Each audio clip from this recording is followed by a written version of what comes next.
tumatakbo na guys yung LRT Cavite 1 extension na tren. Ayun o, yung kulay pula na yan. Dito yan ang galing sa may Dr. A. Santos Station. Nakita nyo yung ikot nya. Tatakpan lang noon. Saan kaya yung lulus? Ang puto yun sa may ano na yun, sa may ano ba station sa sunod. Wala. Sa may ito ako guys ngayon sa tuktok namin.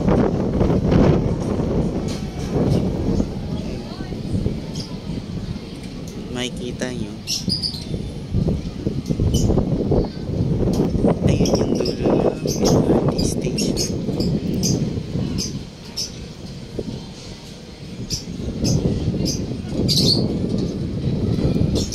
So sinusubukan na nilang patakbuhin.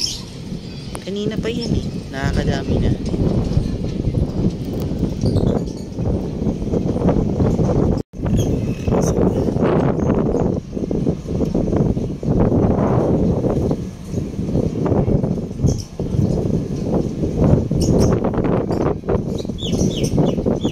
Pangalawang tren na kulay red.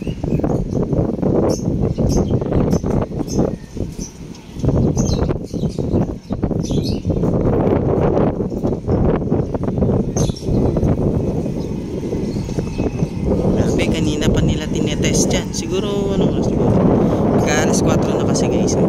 So kanina pa yung mga alauna o kaya baka alas 12 pa.